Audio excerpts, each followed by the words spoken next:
Hi மக்களே. வாரம் போல் election வந்து ஸ்டார்ட் ஆக போகுது. அந்த ஃபெஸ்டிவல் நல்லா போகும்னு நினைக்கிறேன். ஏன்னா எல்லாம் ஒரு கட்சி 2 கட்சி தாண்டி இப்போ 4-5 கட்சி போட்டி போடுற மாதிரியான ஒரு சூழ்நிலை தமிழ்நாட்டில் இருக்குது.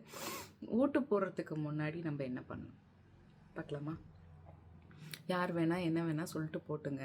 ஒவ்வொருத்தரும் அவங்க கட்சி நல்ல கட்சின்னு சொல்லுவாங்க. ஆனால் நம்ம யாரை செலக்ட் பண்ணோம் அப்படிங்கிறத முதல்ல நம்ம யோசிக்கணும். எப்போவுமே பார்த்திங்கன்னா சென்ட்ரல் கவர்மெண்ட் எலெக்ஷனுக்கு நம்ம எப்போவுமே சென்ட்ரல் கவர்மெண்ட்டில் யார் வரணும்னு நினச்சி போட மாட்டோம். இங்கே இருக்கிற எந்த கட்சி நமக்கு பிடிச்சிருக்கு, யார் ஃபேவராக இருக்குது, நமக்கு ஃபேவராக ஃபீல் ஆகுது அப்படிங்கிறவங்களுக்கு தான் நம்ம ஓட் பண்ணுறோம். அதுவே தப்பு தாங்க பண்ணிகிட்ருக்கோம். ஏன்னா நமக்கு அந்த இத்தனைக்கும் நம்மளும் கேரளா தான் அதிகம் படிச்சிருக்கோம்னு சொல்கிறாங்க. பட் அங்கே யார் வரணும் அப்படிங்கிறத டிசைட் பண்ணுறதுக்கான ஓட்டிங் இங்கே தமிழ்நாட்டில் பண்ணுறதில்ல. ஈவன் சில ஸ்டேட்ஸில் பண்ணுறதில்ல. நமக்கு அந்த திங்கிங்கே ஏன் இல்லாமல் போயிடுச்சுன்னு எனக்கு தெரியல. நார்த் இந்தியாவில் கூட பிரிச்செல்லாம் கரெக்டாக பண்ணுறாங்கன்னு எனக்கு தோணுது. பட் இங்கே பண்ணுறதில்ல. நான் உடனே பிஜேபிக்கு ஃபேவரெல்லாம் பேசுகிறேன்னு நினைக்காதீங்க. நான் எந்த கட்சி காங்கிரஸ்காக இருந்தாலும் சரி, இங்கே யாரும் காங்கிரஸ் என்ன தனியாக ஓட்டு போட போகிறது கிடையாது. பிஜேபிக்கும் அதே நிலைமை தான்.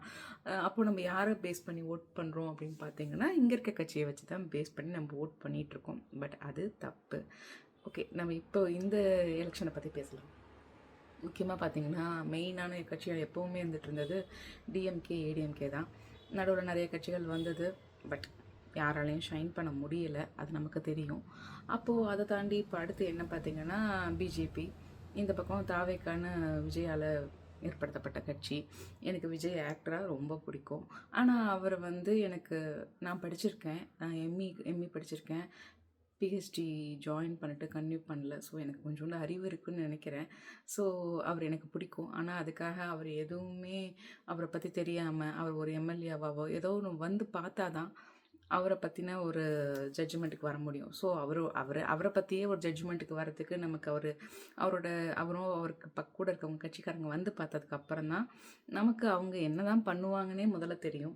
அவரை நம்ம இன்றைக்கு வரையுமே ஒரு ஆகாயத்தில் இருக்கிற ஒரு நிலா மாதிரி பார்த்துட்ருக்கோம். நம்ம மட்டும் இல்லை, அவருக்கு கீழே இப்போது எலெக்ஷனில் எம்எல்ஏ போஸ்டிங்கில் நிற்க போகிறவங்க கூட அப்படி தான் பார்த்துட்ருப்பாங்கன்னு நான் நினைக்கிறேன். ஸோ அந்த மாதிரி ஒருத்தரும் நமக்கு உடனே நம்ம அவரை அப்ரூவ் பண்ணி ஏற்கனவே இப்படி தானே கமல் நல்லா பண்ணுவாங்க அப்படின்னு அப்போ நினச்சேன். பட் எல்லாமே தலைகீழாக தான் போயிட்டுருக்கு. இந்த பக்கம் பார்த்திங்கன்னா அண்ணாமலைன்ற ஒரு பர்சன் பிடிக்கும். அது நிறைய கொஞ்சம் நாலேஜ்ஃபுல்லாக பேசுவார். எல்லாமே ஒரு டேட்டா வச்சுட்டு பேசுவார். ஸோ ப்ரூஃப் நமக்கு காமிக்கணும்ல இதுதான் நடக்குதுன்னு. பட் அதுக்காக நீங்கள் ஃபுல்லாக பிஜேபி அவர் சொல்கிறதெல்லாம் கேட்கும், அவர் நினைக்கிறதெல்லாம் இந்த ஸ்டேட்டில் பண்ண முடியுமானா அவரோட பொசிஷனே இங்கே அவரால் ப்ராப்பராக வச்சுட்டு அவரே ஃப்ரீயாக மூவ் ஆக முடியாத ஒரு நிலமை தான் இருக்குது. ஸோ சீமான் பார்த்திங்கன்னா பேசிகிட்டே இருக்காங்க, நிறைய பேசுகிறாங்க, நல்லா தான் பேசுகிறாங்க. பட் அவங்களுமே இன்னும் வரலும் எந்த ஒரு எம்எல்ஏவோ எதுவுமே பீப்புளுக்கு பண்ணலை. ஸோ பண்ணுறதுக்கான ஒரு ஆப்ஷன் நம்ம கொடுக்கறதுக்கு ரெடியாக தான் இருக்கும். பட் அதுக்கு இந்த நம்பிக்கையான ஒருத்தவங்க இருக்காங்களா அப்படின்னு கேட்டிங்கன்னா தமிழ்நாட்டில் வரலைன்னு தான் நான் சொல்லுவேன். அப்போ இருந்த காமராஜர் படிக்காமல் செஞ்சார், படிக்காத மேதை, இதெல்லாம் நல்லா தான் இருக்கும் கேட்குறதுக்கு. அப்போ இருந்ததுக்கும் அப்போ கற்றுக்க முடியும். பட் இப்போ டெக்னாலஜி எல்லாமே மொபைல், கம்ப்யூட்டர் அப்படி மாடர்னைஸ் ஆகிட்டு இருக்கும்போது ஒரு விஷயத்தை நம்மளை ஆட்சி பண்ணி நமக்கு என்ன தேவைன்னு புரிஞ்சுக்கிறதுக்கு ஒரு எக்ஸ்பீரியன்ஸ்டு பர்சன் வேணும். பட் அதை விட இப்போ இருக்கிற டெக்னாலஜி அண்டர்ஸ்டாண்ட் பண்ணிவிட்டு அதை லேர்ன் பண்ணிவிட்டு மக்களுக்கு என்னென்ன செய்யணும், மக்களில் யார் எவ்வளோ பாவர்ட்டி லைனில் இருக்காங்க, யாருக்கு என்னென்ன பிரச்சனைகள் வந்தால் இது வரும் அப்படிங்கிறத யோசிக்கிற கொஞ்சம் படித்த மனுஷங்க இந்த போஸ்டிங்க்கு வந்தால் நல்லாயிருக்கும். பட் அப்படி வரவங்களை யாரையும் வர விடுறதே கிடையாது. இன்றைக்கி நல்லக்கண்ணையா இறந்துட்டாங்க, நேற்று 2 days ஆகுது. அவங்க இறந்ததுங்க, அவங்களுக்கு எந்த நல்ல போஸ்டிங்கை நம்ம கொடுத்தோம்? ரொம்ப நல்லவங்க, ரொம்ப சுத்தமானவங்க. இப்போ இருக்கிற எந்த அரசியல்வாதியையும் நீங்கள் சுத்தமானவங்கன்னு உங்களால் 100% சொல்ல முடியாது.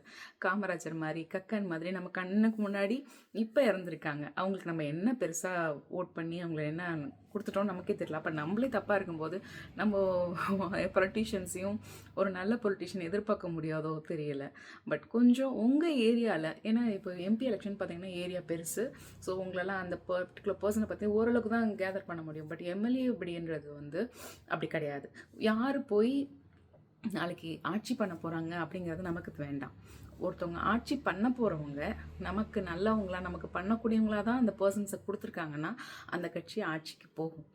அப்போது நமக்கு யார் நம்ம ஏரியாவில் நல்லது பண்ணிக்கிட்டு இருந்தாங்க, இல்லை அவங்க புதுசாக தான் வராங்கன்னா அதுக்கு முன்னாடி அவங்க என்ன பண்ணாங்க, எங்கே இருக்காங்க, என்ன நாலேஜ்ஃபுல்லான பர்சன் அவங்க, அப்படிங்கிறதெல்லாம் யோசிச்சுட்டு நம்ம ஏரியாவுக்கு முதல்ல என்ன பண்ணுவாங்கன்னு பார்த்துட்டு முதல்ல அதுக்கு போடுங்க. அதை பேஸ் பண்ணி யார் யாரெல்லாம் செலக்ட் ஆகிறாங்களோ அவங்க வந்து தமிழ்நாட்டுக்கு சீஃப் மினிஸ்டராக அவங்க அவங்க கட்சியில் இருக்கவங்க வரட்டும். ஸோ அப்படி பேஸ் பண்ணி போடுங்க. நம்ம நம்ம எல்லாத்தையுமே தலைகீழாக பண்ணுறோம் அப்படிங்கிற மாதிரி எனக்கு ஒரு ஃபீல் ஆகுது. நான் ஒன்றும் ரொம்ப மேதாவிலாம் கிடையாது. பட் என் மனசுக்கு பட்டதை நான் சொல்கிறேன். இது சரின்னு பட்ட சிலர் நீங்களும் கொஞ்சம் யோசிச்சு, ஏன்னா நம்ம தான் எஜுகேட்டட் நம்ம ஸ்டேட்டை சொல்லிக்கிறோம்.